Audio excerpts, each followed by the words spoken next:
राजस्थान के जोधपुर शहर में कल रात रोड रेज की मामूली घटना ने तनाव का रूप ले लिया। घटना जोधपुर शहर के सूरसागर थाना क्षेत्र की है।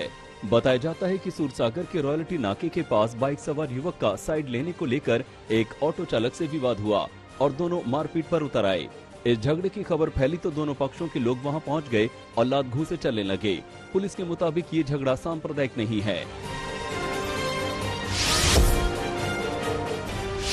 पर्टिकुलर समुदाय के आपस में लड़ रहे थे, उसके बीच में एक दूसरे समुदाय का लड़का गया, मतलब मुस्लिम लड़कों की आपस में लड़ाई हो रही थी और हिंदू समुदाय का एक लड़का बीच में गया। तो इतना समुदाय से ये तो लड़कों के बीच में लड़ाई हुई, जिसको अगर समुदाय की दृष्टि से अभी देखना उचित नहीं होगा, पर सेंसिटिविटी को देखते हुए जो अपना रिस्पॉन्स है वो मैक्सिमम सेंसिटिविटी के अकॉर्डिंग।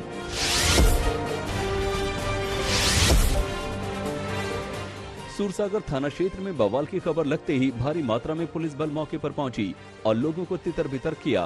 उसके बाद पुलिस के आलाधिकारी और आरएसी सहित भारी पुलिस बल को मौके पर तैनात कर दिया गया।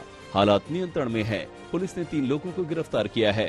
स्थानीय लोगों के मुताबिक जब बवाल हो रहा था, पुलिस मूक दर्शक बनी रही। मैं खड़ा था, एकदम से 50 लोगों ने मेरे साथ हमला कर दिया। खाने का कैंपर की सप्लाई है मेरे यहाँ पे मेरे कैंपर के प्लांट है, तो मैं बाहर देखने गया था, तो एकदम उन्होंने मेरे ऊपर आके हमला कर दिया और मेरे को नीचे पटक के मारने लगे। वो लमसम 50 जने थे। तो मैं अपने बचाव के लिए दुकान में गया, तो जब तक वो भाग गए थे सारे और पुलिस वाले वहाँ पे खड़े थे, पर उन्होंने कार्रवाई कुछ नहीं की।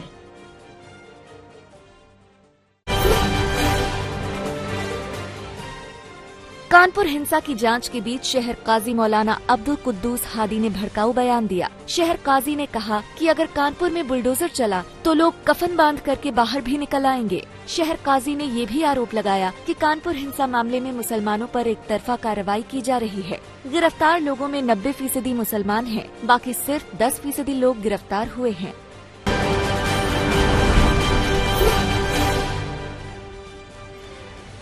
अगर इस तरह की कोई कदम उठाए गए तो फिर सर पे कफन बांध के लोग निकल भी आएंगे मैदान में। ज्यादा दिन इंतजार नहीं कर पाएंगे। अब ज्यादती की इंतहा, सब्र का इंतहा हो रही है। ये एक दफा कार्रवाई हो रही है। 90%, 95% मुसलमानों की गिरफ्तारी हो रही है, 2-4% में उनकी हो रही है। उसकी कोई हैसियत नहीं। 10% में उनकी मान लीजिए।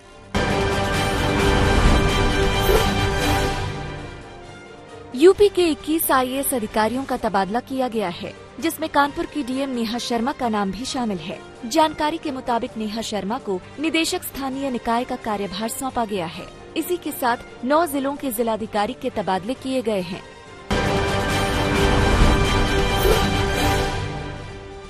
लगातार मिल रही धमकियों के बीच दिल्ली पुलिस ने नुपुर शर्मा की सुरक्षा बढ़ा दी है। नुपुर शर्मा ने धमकियों को लेकर दिल्ली पुलिस से शिकायत की थी। उधर केस दर्ज होने के बाद मुंबई की पुलिस ने नुपुर शर्मा को समन भेजकर 22 जून को बयान दर्ज कराने के लिए बुलाया है।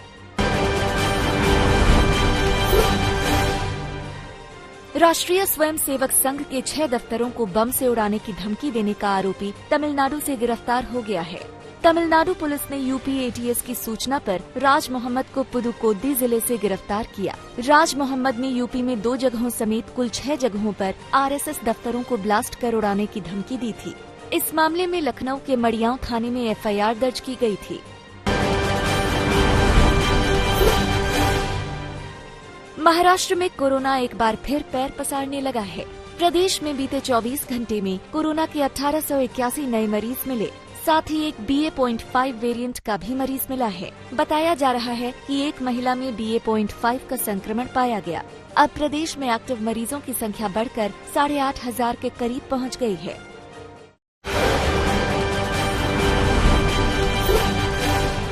दिल्ली के स्वास्थ्य मंत्री सत्येंद्र जैन की मुश्किलें बढ़ती नजर आ रही है। प्रवर्तन निदेशालय को सत्येंद्र जैन के करीब के घर से 2.82 करोड़ रुपए कैश मिले हैं।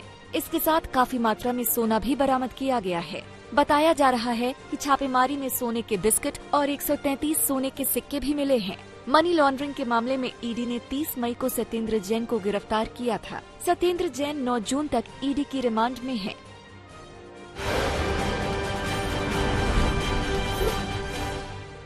सत्येंद्र जैन पर ईडी की कार्रवाई को लेकर मुख्यमंत्री केजरीवाल ने एक बार फिर केंद्र सरकार पर हमला बोला।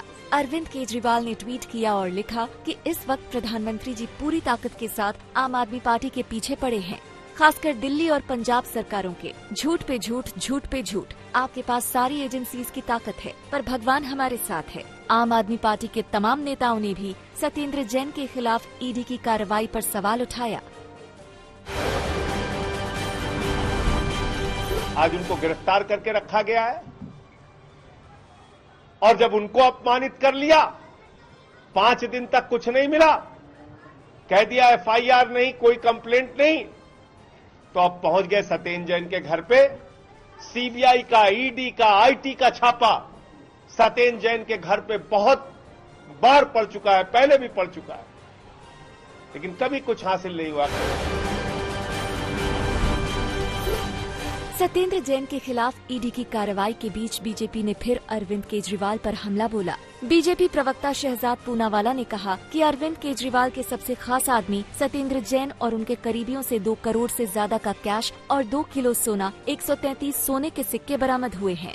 उन्होंने कहा कि समझ में नहीं आ रहा कि अरविंद केजरीवाल जी की क्या ऐसी मजबूरी है कि वो दिल्ली के हेल्थ मिनिस्टर से हवालात मिनिस्टर बने, सत्येंद्र जैन का इस्तीफा नहीं ले पा रहे हैं।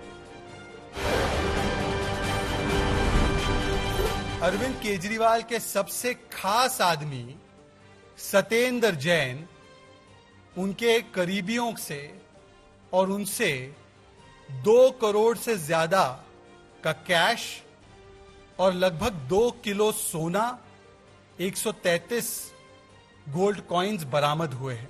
उनकी क्या ऐसी मजबूरी है कि आज तक वो दिल्ली के हेल्थ मिनिस्टर से बने हवालात मिनिस्टर, उनके खास मित्र और खास व्यक्ति सत्येंद्र जैन का इस्तीफा नहीं ले पा रहे हैं। वाराणसी में हुए सीरियल ब्लास्ट केस में आतंकी वलीउल्लाह को मिली सजा को हाईकोर्ट में चुनौती दी जाएगी। मौलाना अरशद मदनी ने ऐलान किया है कि संकट मोचन मंदिर सीरियल बम ब्लास्ट मामले में गुनहगार मुफ्ती वलीउल्लाह का मुकदमा हाईकोर्ट में लड़ेंगे। वाराणसी ब्लास्ट के मामले में गाजियाबाद अदालत ने वलीउल्लाह को फांसी की सजा सुनाई है। वाराणसी के संकट मोचन मंदिर और कैंट रेलवे स्टेशन पर 2006 में सीरियल बम ब्लास्ट हुए थे। इन धमाकों में 18 लोगों की मौत हुई थी और 35 से ज्यादा लोग घायल हुए थे। वाराणसी पुलिस ने धमाकों के मामले में इलाहाबाद के फूलपुर के रहने वाले वलीउल्लाह को लखनऊ के गोसाईगंज इलाके से गिरफ्तार किया था। 10 जून को राज्यसभा चुनाव से पहले विधायकों की बाड़ेबंदी तेज हो गई है। कल शिवसेना के विधायकों को मलाड के रिजॉर्ट से दक्षिण मुंबई के ट्राइडेंट होटल में शिफ्ट कर दिया गया। अब ये विधायक 10 जून तक यहीं रहेंगे। सूत्रों की माने तो एमबीए के दूसरे दल भी शिवसेना की तरह अपने विधायकों को होटल में एक साथ रख सकते हैं। 70 विधायकों का समर्थन सरकार को था और आज ये स्थिति है, 2.5 साल पूरे हो गए कि कई विधायक जो है वो नाराज है, कई छोटे दल नाराज है। ऐसे में आज आप लोगों को अपने विधायकों को दूसरे होटल्स में शिफ्ट करने की नौबत आ पड़ी। नौबत आने का सवाल नहीं है।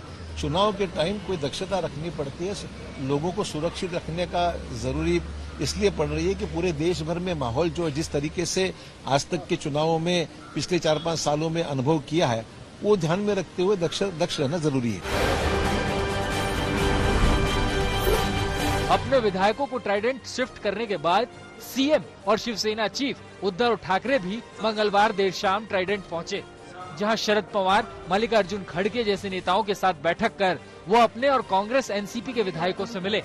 महाराष्ट्र में राज्यसभा की 6 सीटों के लिए 7 उम्मीदवार मैदान में हैं। 6ठी सीट के लिए बीजेपी के धनंजय महादीप और शिवसेना के संजय पवार में मुकाबला है। शिवसेना को डर है कि भाई शिवसेना ने जो निर्णय लिया है कांग्रेस एनसीपी के साथ जाने का, इससे बहुत सारे एमएलए इतना नाराज है, मन से इतना नाराज है और शिवसेना को डर है कि भाई शिवसेना के कुछ लोग इस चुनाव में मतलब बीजेपी की तरफ वोटिंग कर सकते हैं, एब्सेंट रह सकते हैं, इसीलिए उनको मतलब ज्यादा उनके दबाव उनके ऊपर लाया जा रहा है। हमारे विधायक साथ में है सब, और जो इंडिपेंडेंट और छोटे पार्टी जो है उनके भी लोगों को साथ में लेकर आने वाले 10 तारीख के चुनाव में महाविकास आघाड़ी के चारों उम्मीदवार चुन के आएंगे, इसमें कोई दुमत नहीं। राज्यसभा चुनाव के लिए बीजेपी ने अपने सभी विधायकों से आज मुंबई पहुंचने को कहा है। केंद्रीय पर्यवेक्षक अश्विनी वैष्णव आज बीजेपी विधायकों की बैठक की अध्यक्षता करेंगे। उधर राजस्थान में भी बीजेपी ने प्रवर्तन निदेशालय और राजस्थान के मुख्य चुनाव आयुक्त को चिट्ठी भेजकर विधायकों की खरीद फरोख्त में काले धन के इस्तेमाल की आशंका जताई है। बीजेपी ने कांग्रेस पर विधायकों को डराने धमकाने के लिए सरकारी मशीनरी के दुरुपयोग का आरोप लगाया है। राजस्थान में चौथी सीट पर पेच फंसा हुआ है। इस सीट के लिए बीजेपी निर्दलीय सुभाष चंद्रा का समर्थन कर रही है। खरीद फरोख्त के डर से कांग्रेस 2 जून को ही अपने विधायकों को उदयपुर शिफ्ट कर चुकी है। आज तक ब्यूरो। बिहार के किशनगंज में एक टीचर का विदाई समारोह सुर्खियों में है। टेढ़ागाछ ब्लॉक के खर्रा बेलवाड़ी के एक स्कूल में वरुण कुमार दास नाम के टीचर की विदाई खुली जीप में हुई। छात्रों और गांव वालों ने बाकायदा बैंडबाजी के साथ उन्हें यादगार विदाई दी। देखिए, फूल मालाओं से लदे टीचर खुली जीप में बैठे हैं और आगे डीजे बज रहा है, जिसमें गांव वाले अपनी खुशी का इजहार कर थिरक रहे हैं। अपनी लगन की वजह से वो छात्रों और गांव में काफी लोकप्रिय थे। इस दौरान टीचर, छात्र और गांव वाले भावुक नजर आए।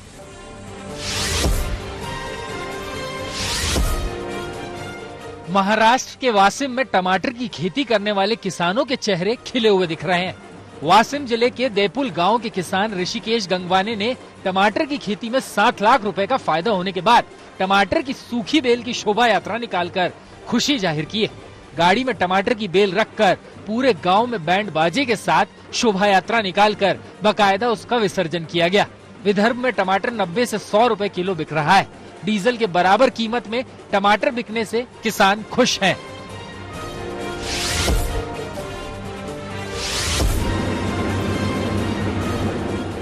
महाराष्ट्र के अकोला अमरावती नेशनल हाईवे 6 पर एक नया विश्व रिकॉर्ड बना। यहाँ 108 घंटे में 75 किलोमीटर से ज्यादा सड़क बनाकर भारत ने वर्ल्ड रिकॉर्ड अपने नाम कर लिया। दिन रात लगातार काम करके 45 डिग्री तापमान के बावजूद ये कीर्तिमान बना है। इससे पहले कतर 144 घंटे में 25 किलोमीटर सड़क बनाकर अव्वल था। रिकॉर्ड के साथ ही भारत माता की जय के नारे लगे और अधिकारियों ने श्रमिकों के साथ मिलकर आतिशबाजी की।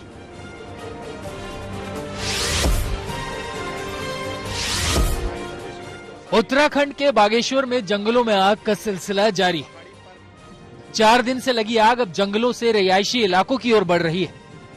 कोसानी के आर्मी कैंट तक पहुंच चुकी आग पर काबू पाने के लिए वन विभाग के साथ सेना के जवान भी जुटे हैं। बागेश्वर जिले के बैजनाथ रेंज और गणखेत रेंज के जंगल लगातार धधक रहे हैं। आग से अब तक करोड़ों की वन संपदा जलकर राख हो चुकी है। समय रहते आग पर काबू नहीं पाने की वजह से वन विभाग पर लापरवाही के आरोप लग रहे हैं।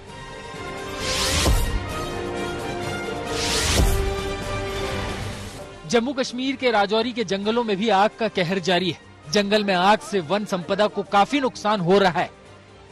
वहीं जानवरों की जान पर भी संकट बना हुआ है, जिससे जंगली जानवर जान बचाने के लिए रिहायशी इलाकों का रुख कर रहे हैं।